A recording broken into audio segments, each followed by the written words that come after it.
Hi everyone, my name is Gino Vicencio. I am a part of the Orange Coast College Speech and Debate and Theater team.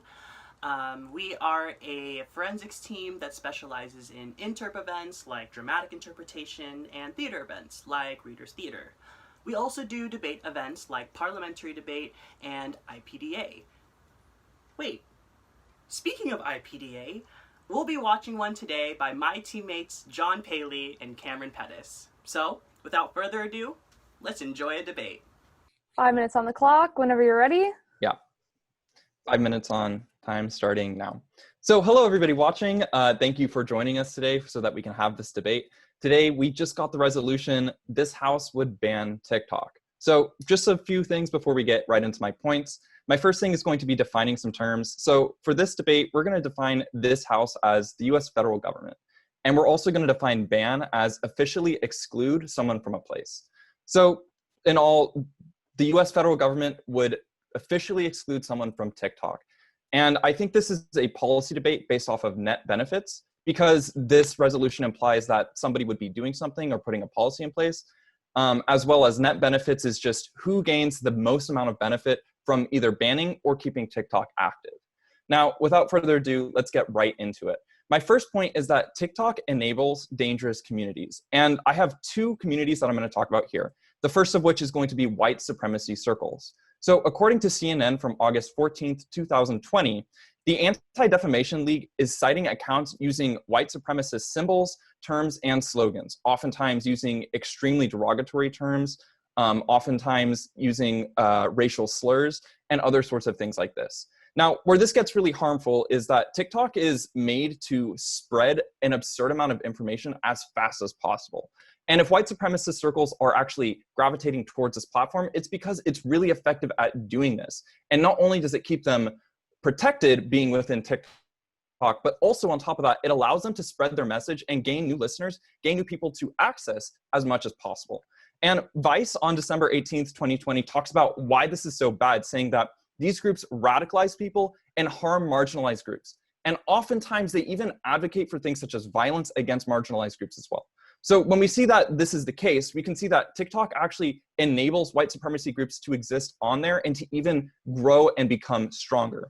Furthermore, the second group I want to talk about is predators. And according to BBC on April 5th, 2019, TikTok is a locus of sexual predators, oftentimes messaging people who are underage, even as young as 9 or even younger, even trauma or threatening harm, stalking, and following. In one situation, there was a young boy who was literally told that he would be killed and followed by an older male. And when we see these things taken into account, we see that these kids are the people who are harmed, and that being threatened to this kid is just scary, it's anxiety inducing, and it can only cause problems for other kids around the world as well.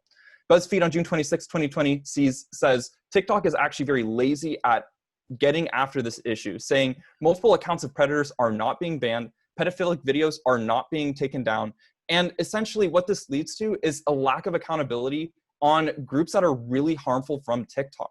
And so what this means is that anyone who's using TikTok can be exposed to predators or people such as white supremacists who are advocating for harm against other people. However, where this gets extremely harmful is when children are exposed to this and they can't distinguish better ideas, and especially being very impressionable, this can be very harmful when it comes to things such as predators. So where this really leads to, and what this means for the real world impacts, is we see the spread of racism and hate speech, as well as outreach and the ability for these groups to coordinate, as well as we see a decrease in accountability for TikTok. Furthermore, we see increases of sexual harassment, the sexualization of minors, and even the advocacy for violence against many groups of people.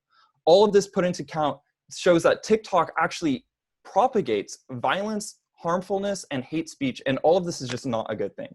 My next point is that TikTok encourages harmful social trends. My first point here is that the hypersexualization of minors needs to end. And according to Medium on June 13th, 2020, girls have been developed beauty expectations, which leads to things such as anxiety, security, mental health issues, and also mentions how because of the platform and seeing so many celebrities as well as other girls being sexualized leads to the encouragement of this behavior. And not only does this cause harm for little girls, but also for men as well, as they are socialized seeing people who are just trying to put themselves out there and just trying to solicit nude images or other things such as this, and it just creates a really harmful environment. Furthermore, we also see literally deadly challenges in the form of social norms, where according to MarketWatch on September 26, 2020, one user overdosed because of the Benadryl challenge, which literally encourages viewers to just take as much Benadryl as possible. A New York Post on February 13th, 2020 mentions the penny and the skull breaker challenges, which have also resulted in death or really harmful accidents. And The Sun on February 28th talks about how there have been an increase in suicides that have been directly related to TikTok. All of this goes to show that TikTok leads to an increase in sexualization, predation, mental health and anxiety, and even normalizing suicide in a lot of cases. All of these things to show that TikTok is really bad and should be banned. Awesome. So 2 minutes on the clock. You ready? All right. 2 contentions. The first one was enabling dangerous communities, and the second one was harmful social media trends, right? Okay. And in both of these, is TikTok unique as a social media platform in enabling this? What do you mean by that? I mean, is it different than any other social media platforms? I think that the argument of TikTok with other social media platforms. However, when we take into account like TikTok's massive size, as well as the like follower base that it's accumulated in such a short amount of time, we see that right now, TikTok is simply the most influential social media that is present right now. And so if we take that into account with how many followers it has, the fact that it gains new followings every day, the fact that the way it influences social trends is almost immediate, all of these like situations and all of these harmful things happen either so much faster, so much more widespread, or to communities of younger people, seeing as how its base is super young demographically. Do you think it's truly enabling these white supremacist groups more than places like Facebook when we think about things that occurred in Kenosha? Do you think it's enabling that more than other social media apps? It is enabling them, absolutely. I mean, whether or not you can say more or less is, I think, debatable, because again, the same things that go on in Facebook go on in TikTok. And I talked about those briefly, such as like things about people sharing like hate speech slogans, as well as, you know, encouraging violence against minorities. And all of these things, I don't think is like likely that this would happen on any social media platform that you allow people to meet at? Regardless, it should be curtailed on TikTok. So it should be regulated. Especially. Sure, yeah. Okay, thank you. All right, 6 minutes on the clock. I will be addressing my case and then going on to my opponent's case. 6 minutes on the clock. Okay, 6 minutes on the clock, starting now. I just want to thank everybody for watching this debate today. I'm very excited to get into it. To start off, as a resolution states, this House should ban TikTok. I agree with my opponent's top of case definitions criteria. Getting into my first contention is that of censorship and the of civil discourse. My first warrant is from CNET of August 7th, 2020, and that TikTok is used by more than 175 million Americans. And by banning an app so widely used to communicate, to connect with people, to engage in civil discourse, you're limiting people's ability to interact with the world around them, to interact with other people, especially as we are enduring this loneliness epidemic right now. It is more important than ever that people have a way to communicate, have a way to interact, have a way to discuss feelings and frustrations. And TikTok allows that. Yes, it allows hate speech, as any social media app does, but that doesn't mean we should all out ban it. It means regulations need to be placed upon it. My second warrant under this is that of Vice News from July 13, 2020. That states that the decision to ban TikTok would be devastating to freedom of expression.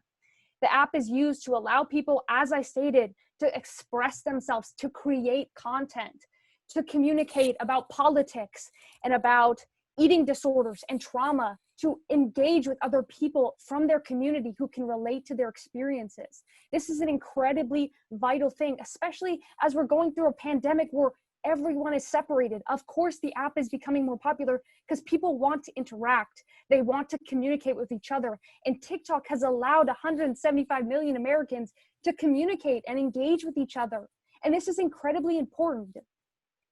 And the impacts of banning it is a decrease in civil discourse. And what I mean by civil discourse is polite, and conscientious communication with other people. And so we're looking at a decrease in that, which directly harms our democracy. If people don't have a way to respectfully engage in conversation with people about different ideas and enhance their understanding, then how will they ever be able to actually participate in our democracy?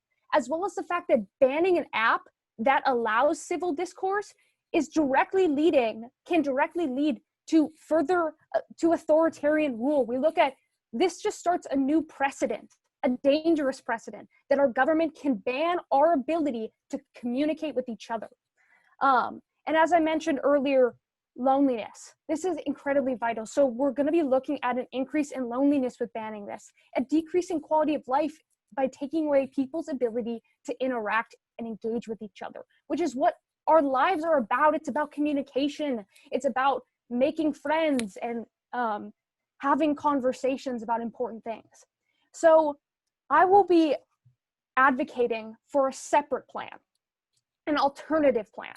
And that is that rather than banning TikTok, which limits civil discourse and enables censorship, we enact strong federal privacy laws to protect user data and to regulate and moderate the app.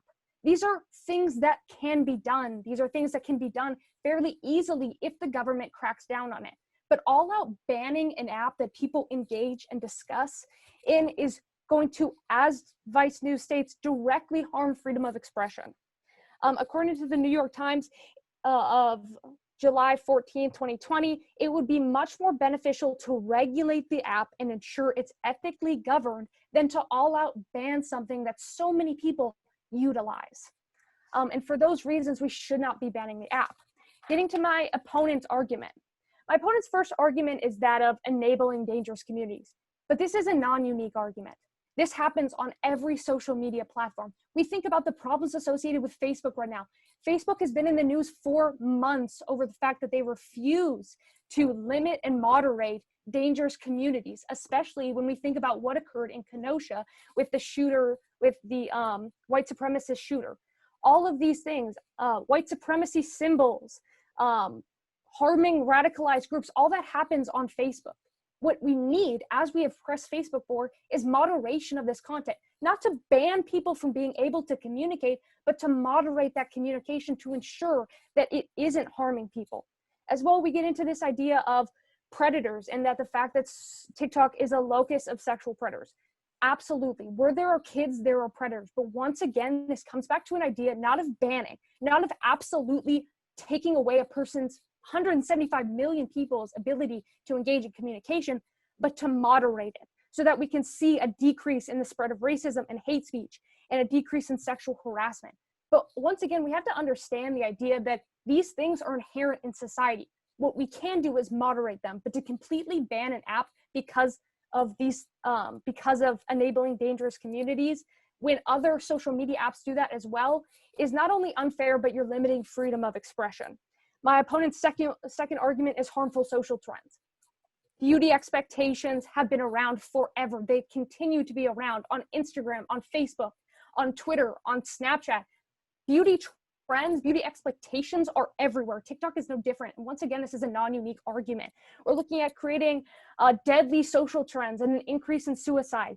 Absolutely deadly social trends. But this will happen on another social media app. It's non-unique to TikTok. And once again, moderation and regulation could ensure that less people are harmed through the app. And that's why it's incredibly important that we don't ban TikTok. All right, neat. 2 minutes of flex examination or cross examination, my bad. Time starting now. So first of all, how's your morning going, Cam? It is going really well now that I've seen you. Neat. Thank you. I really appreciate that. So my first question for you is, in your, you talk about how you have a plan to regulate instead of ban. That specifically says that you would add federal privacy laws. So how do federal privacy laws regulate against things such as like predation and white supremacy? I mentioned that we would be enacting strong federal privacy laws as well as a crackdown on moderation. Oh, okay. So with moderation, then how does that fix these issues that I've brought up with TikTok? Well, you mentioned the idea of enabling dangerous communities, right? So Right. if we allowed for moderation, then we would prevent the spread and promulgation of white supremacy and hate speech by moderating what people are posting to ensure that it's productive civil discourse. So then if current moderators are already ineffective at, curtailing these issues, why should more moderators, just be able to fix it? I would argue that there hasn't been enough pressure placed upon social media apps or government laws placed on social media apps to ensure that moderators take down white supremacy. We could easily look at what is occurring with Facebook, where they're allowing these groups to stay up. If we place like a ban on TikTok for these reasons, do you think that would encourage social media companies to avoid situations like this in the future? But if we really think about why we're banning TikTok, sorry, can you repeat the question really quick? I said, if we ban TikTok, wouldn't this put pressure on other social media companies to avoid these same issues? And but don't you think there's more pressure on TikTok because it's a Chinese company? Not necessarily. I mean, Facebook has been engaging in the same activity for years since Facebook started, but we've been talking about it all of these years as well. And it's never been regulated. Okay. So I now have 3 minutes on the clock. Before I go and start off my speech, I'm just going to firstly say that I'm going to address her arguments first, and then I'll go on to my own and address what she refuted on mine. So 3 minutes on, time starting now. So hello, everybody. Great constructed speech from my opponent, and let me get right into it. So my opponent first talks about this idea of censorship and discourse, saying that if we ban TikTok, then we effectively, decrease the amount of discourse that we have in the United States. Basically, she talks about how essentially the app is so widely used that we need to have it, that because we're during a pandemic right now, it's really important that we communicate with others and continue to have communication. And I would absolutely agree with this. However, I think one of the main things about TikTok is that it's not really a communication social platform. More than anything else, TikTok is just used to actually just spread content like videos or clips. Even though she says things such as like, politics, as well as there's other forms of discourse on here, that might be like some part of the draw to TikTok, but the main draw and the main demographic base is younger viewers who are not watching politics, who aren't on there to discourse, who aren't really on there to like chat with people. They're on there because it's an addictive app that honestly just plays off of trends in order to attract more people. And where we have this becoming really big issues is when people utilize the app and its ability to spread content, not necessarily communicate between people, but to spread content. And when we see that people use that and take advantage of it, spreading things like hate speech and spreading things like trying to have other people harm each other. And furthermore, my opponent talks about how this is just going to create a bunch of issues with like civil discourse. She's saying that this is going to be harmful to our democracy. However, I would say that TikTok itself is already harmful to our democracy when people can spread content and just indoctrinate others. We saw this as a huge issue with Twitter during the 2016 election with Russian bots. TikTok has the same ability to do this. And as my opponent mentioned, the parent company or where this is located in is China, which already has a vested interest in affecting our elections as well. So this would just be another reason to ban it. And my opponent just brings this up, and honestly, it only just leverages my case. Furthermore, she talks about how she wants to have an alternative, saying we should regulate TikTok instead of banning it, saying that we should put in federal privacy laws as well as moderators. However, I don't think this is going to be an issue and it's going to solve these issues. Privacy laws is not really what we're talking about in this debate. We're talking about the social impact. And when it comes to moderation and moderators, my opponent brought up Facebook as a reason why having more moderators might actually solve the issue. But when we look at Facebook and we look at how long Facebook has been in the spotlight for doing such terrible things, it has never changed. It has never evolved, despite its increase in moderators, despite Supreme Court cases or other such decisions. We don't see Facebook really changing all that much. And Facebook, if we're going to compare TikTok and Facebook, then TikTok has the ability to ignore any sort of criticism, ignore any sort of drawbacks that the people are trying to put on it. And if this is the case, then it's going to continue to do these harmful things. It's not going to fix what it's doing. And these situations are only going to get worse.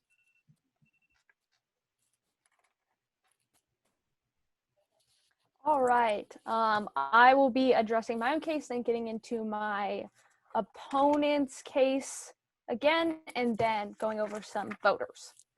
5 minutes on the clock, time starting now. I just want to thank everyone one more time for watching this video and coming out to watch this debate today. It's been very fun. So getting into it, for my first contention, my opponent brings up this idea that it's not actually really a communication device, that it's actually just kind of used to spread clips, and that the main draw is younger viewers who don't really want to engage in communication or civil discourse, but rather just to watch videos. But he provides no source for this idea that younger viewers don't actually want to engage at all. All my opponent says is that they just want to watch videos, but anybody who's been on TikTok, anybody who understands TikTok knows that much of TikTok is discussion, is people duetting videos, engaging with each other, commenting on videos. Yes, it doesn't directly engage like Twitter maybe, but it still is a app used for communication, to engage with other people. It's absolutely a communication app. My opponent brings up the fact that TikTok is already harmful to democracy because of the fact that it's located in China. However, this idea that China is stealing our data is actually not founded at all, according to the Washington Post of July 17th. So this whole idea that China is stealing our data is unfounded. What is founded is the idea that this has 175 million people on this app that want to engage and create and communicate with each other about politics, about trauma, about eating disorders, and preventing that discourse, preventing that conversation is a direct threat to and can be devastating to freedom of expression.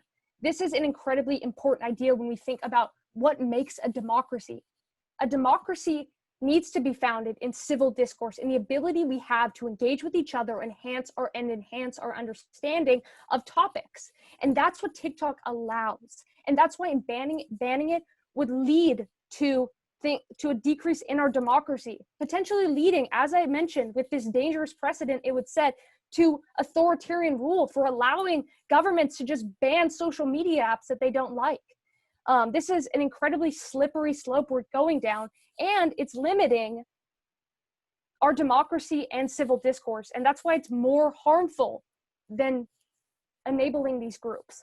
As for my alternative plan, my opponent basically brings up that privacy laws are not in this discussion. I mentioned these just to clarify the fear of data. However, I also bring up this idea of moderation. And my opponent attacks this idea by saying that Facebook has not changed and Facebook has a ton of moderators.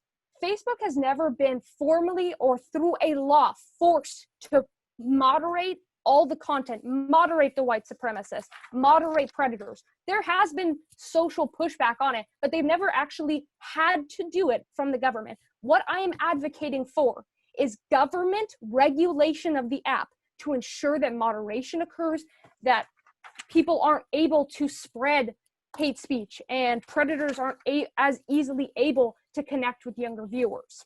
And that's why this would be incredibly, as I mentioned from the New York Times, incredibly beneficial, rather than all out banning an app people communicate on, but to regulate it and ensure it's ethically governed. Getting into my opponent's case, again, my opponent basically brings up the idea that this enabling of dangerous communities and these harmful social trends are somehow so much more significant in the grand scheme of TikTok than all the other communication that occurs. But when we think about this enabling dangerous communities and these harmful social trends, this is actually a much smaller part of TikTok. Most of TikTok is engaging with other people, with connecting about mutual interests, mutual likes, doing dances, stuff like that, engaging with people. Most of it is not the enabling of dangerous communities or inciting violence or allowing white supremacy symbols. What we're taught, and as well, when we think about this, as I mentioned earlier, this is non-unique. Facebook does it as well.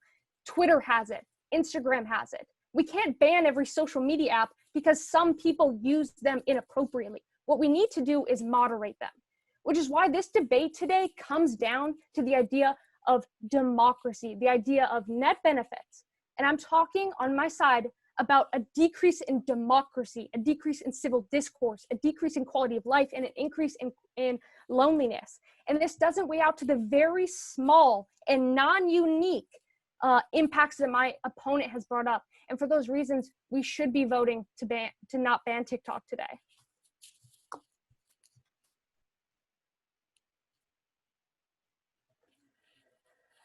Cool. All right. So last 3 minutes, time starting now. So I'd just like to extend one last thank you to everyone watching this debate today. It's been really fun.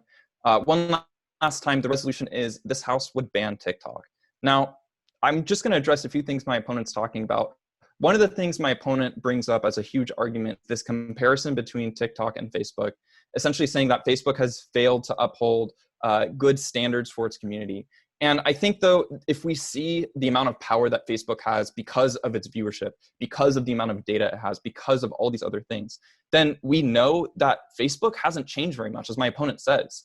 And if that's the case, that Facebook has gone down with all of its follower base, TikTok is going to do the same exact thing, where my opponent talks about how we can do this, we can change how TikTok is being run, we can change these things. The only thing my opponent says that we should really change about it is adding moderators. Because in this debate, we did talk about data privacy just a little bit, but honestly, this isn't the big thing about this. In this debate, we're talking about how people get hurt and how people die because of TikTok. Specifically, in my second point, I mentioned how people doing challenges are literally dying off of things like Benadryl overdoses, encouraging others to also do the same thing because they're interesting, fun, and quirky challenges. This is nothing new. And my opponent says that this isn't the main draw and the main focus of TikTok. But when we see what TikTok's users like, this is what they like. And my opponent talks about how there's civil discourse and how there's all of these other things. But in reality, what kids are drawn to is the flashy, interesting, funny things like these challenges. And as the Sun article cites, people are dying because of it, leading to just horrific videos. Now, my opponent talks about all of these things, saying that TikTok is just really a good thing. But for the people that TikTok hurts, it does not benefit. And for those people, they literally are killed in some cases. We can't help these people. We can't give them democracy back. And when we look at the democracy that TikTok brings us, it's not like it's encouraging us to, participate better. It's not like it's encouraging us to vote or to do these things. It really just encourages these social trends. It's so much more about that than it is politics or making the world a better place or increasing communication. It is about the social trends and it's about the draw. Let's not kid ourselves. So when we look at that, let's take into account what this business is doing today and how it's really harming people. Because if we look at it within that light, it becomes a very much more clear debate. So my opponent talks about how she has better benefits in her debate and how she just weighs out. But let's talk about some of the things that I brought up. I talked about how we see a spread of racism and hate speech and outrage because of this, as well as an advocacy of violence against people and sexual harassment. All of these things become so much worse, and the predation that we see on TikTok as well. These situations just can't be shrugged off, and the more that we enable companies to do whatever they want, the more we enable these people who have found a home here to prey on other people as well. Thank you. Thank you for coming to our showcase today. Again, we are the Orange Coast College Speech and Debate team. If you feel called to support us, please head to the link in the description bar below. And have a great day.